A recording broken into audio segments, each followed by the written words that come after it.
preparing to scan. Before collecting measurements with your device, you should consider issues that will affect your measurements.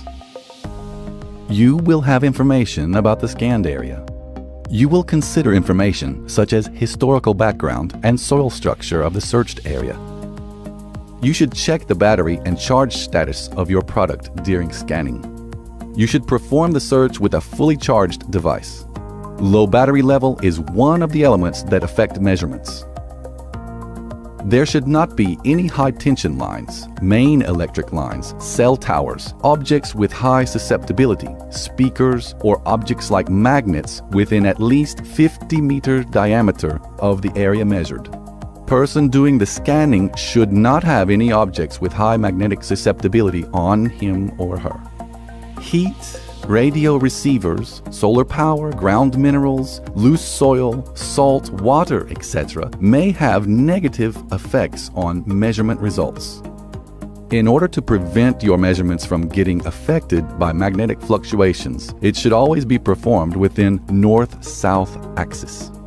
Each search should be performed from north to south and from south to north. Using a compass to find your direction is recommended. Starting scans from the north is recommended. Device should be held vertically against the ground and should not be shaken. Your device's height from the ground should be between 10 centimeters and 15 centimeters, and this level of height should be maintained throughout the collection of measurements. Do not lift or lower your device during each signal measurement.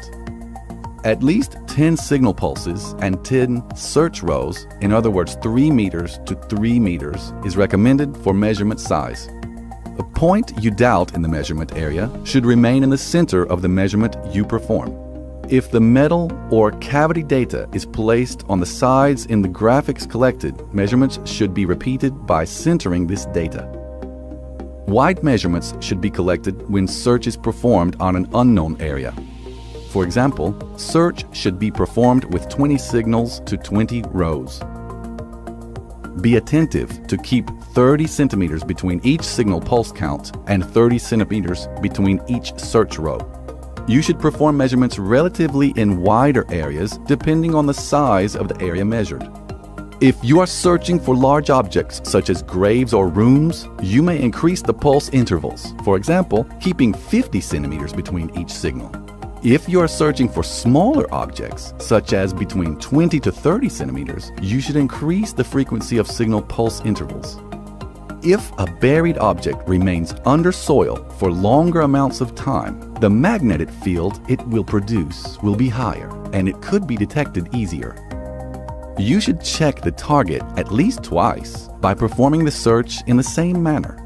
More measurements will help eliminate minerals and correct any errors, if any. More control scans performed on a potential object, the better your decision will be about whether the item is a real object.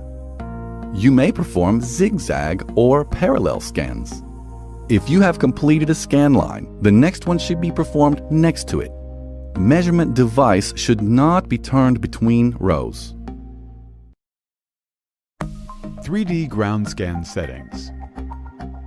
3D ground scanning allows you to create 3D graphs based on whether you can scan a specific area.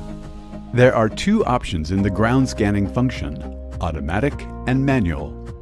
You do not need to press any button in automatic scanning for each number of signal pulses entered, and you need to press the start button for each signal in manual scanning. Auto scan and pre-scan settings in manual scan. When you select Automatic Ground Scan, you will be directed to the settings you need to make before the search. Respectively, measurement type. You must choose the number of steps or meters. In the step option, you have to enter step numbers in step and line options. For example, 5 steps, 5 rows. In the meter option, you must enter in meters in step and line options. For example, 5 meters line, 5 meters row. Scanning type. You can scan in zigzag or parallel. You should start scanning from the start point and finish at the end point, as shown in the graph. When the number of signal pulses entered for each row is complete, you should proceed to the next scan row. The measuring tool should not be turned when you move to the next row. Line.